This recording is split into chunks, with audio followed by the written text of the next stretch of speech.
champs de blé nous dessinaient sous notre ciel bleu. Tous nos trajets, l'aventurier et son sidekick tout près.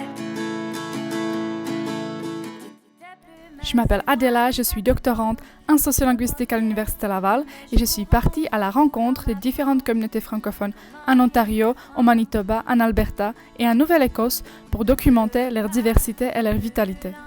Je me suis arrêtée à Edmonton, la capitale de l'Alberta, pour y explorer la vie en français et pour y faire connaissance des différentes francophones qui y sont installés depuis plusieurs centaines d'années.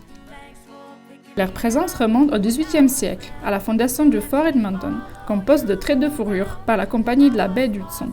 Cet endroit constituait l'arrêt final de la route des Métis au départ de la colonie de la Rivière-Rouge.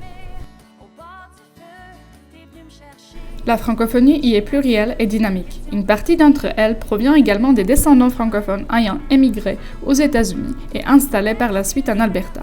L'autre vient du Québec ou d'autres régions du Canada, ou encore d'Europe ou de l'Afrique.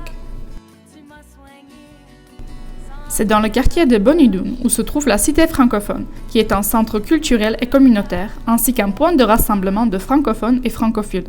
On y trouve de nombreux services culturels, sociaux et pédagogiques.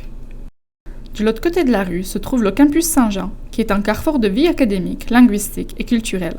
La faculté y a pour mission d'offrir une éducation postsecondaire en français par l'entremise de plusieurs programmes. Il y a une trentaine d'années, il y a eu une espèce d'effervescence dans la communauté et il y a plein de nouveaux organismes et de nouveaux groupes qui se sont créés. Il fut un temps aussi où, à la Cité francophone, tous les vendredis, on appelait ça la petite scène. Et donc, au café de la Cité francophone, c'était comme les artistes pouvaient venir chanter, c'était gratuit. Bon, ils devaient venir, ils chantaient une ou deux chansons et c'était une occasion pour le vendredi soir pour se rassembler et boire un verre. Évidemment, il y a toute ma famille à Edmonton, mes petites filles, etc. Ça se passe en français. Et puis, ma vie sociale se passe en français. Donc, ça se passe en français. Tout ce qui est en dehors de ça, c'est en anglais. Boulanger. Ah, c'est vrai, j'avais oublié. Le boulanger est francophone, c'est vrai. Mais moi, j'ai toujours parlé français à la maison. Donc, ils sont bilingues, tous les deux.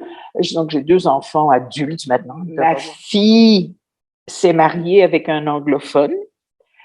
Elle a 2 enfants qui ont été élevés bilingues. Donc, ma fille parlait français.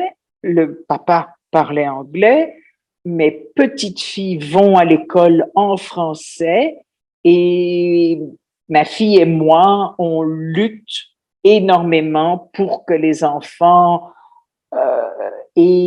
gardent ce français. C'est une lutte incroyable, même à l'école. Et chaque fois que je viens les chercher à l'école, je n'entends que de l'anglais. Alors, je leur dis, pourquoi tu parles anglais avec tes amis? Parle français. Oh, et j'essaye de me retenir, mais c'est plus fort que moi. Si jamais moi, j'ose dire « and then » ou quelque chose comme ça. Oh là là! Oh, c'est toi qui parles anglais maintenant! Le papa comprend le français. De temps en temps, il essaye, il dit, il parle aux filles, il dit « Qu'est-ce que tu fais à l'école aujourd'hui? » Mais bon, et alors les filles répondent en anglais parce que « Oh, dad! » Mais donc, il y a quand même, il y a ce milieu, comme quoi c'est important, comme quoi c'est spécial, comme quoi c'est un grand cadeau, une valeur qu'elles ont. Premièrement, comme francophone, on dirait qu'il faut toujours se battre. Il faut toujours se battre pour garder notre langue.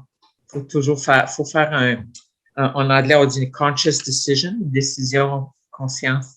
Tu sais, pour le parler, faire certain.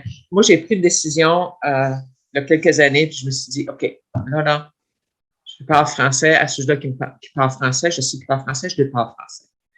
Je les écris en français. Ça fait comique parce que mon mari, ça fait pas si longtemps que ça qu'il y a un cellulaire. Quand il y a eu un cellulaire, il y a quelques années, il me textait, il m'envoyait des textos, puis en anglais. Fait que là, moi, je réponds, si tu veux, je te réponds écris-moi en français. Les enfants commençaient l'école, je n'avais jamais parlé en anglais.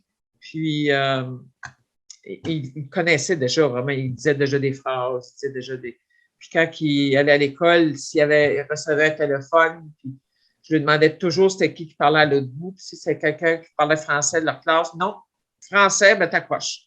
Il fallait qu'il lui parle français. Moi, même s'il parlait au téléphone, il fallait qu'il parle français. Tu sais, c'est des manières de garder notre langue.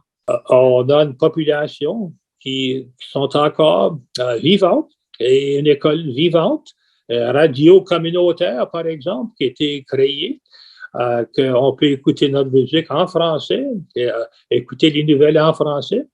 On a un très beau journal Le Franco qui va dans nos communautés.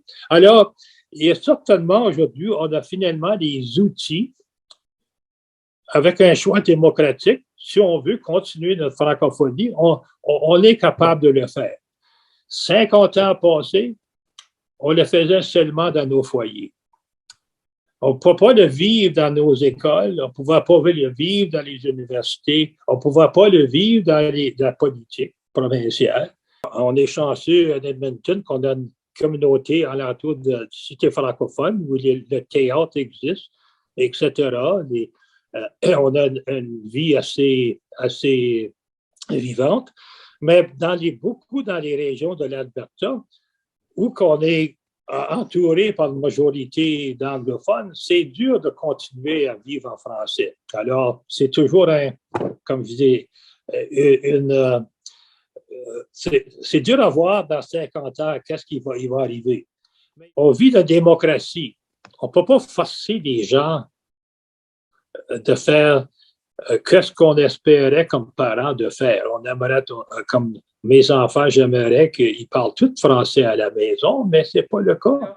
Ça me fait la peine parce que j'ai des petits-enfants qui ont perdu le français. Ils comprennent, ils ont beaucoup de misère à le parler. C'est une richesse de parler les deux langues. Mais c'est tellement facile de la perdre si tu ne l'utilises pas. Même si la vie institutionnelle est très florissante, certaines inquiétudes et déceptions se font entendre, surtout à l'égard de la progéniture qui vit de plus en plus en anglais.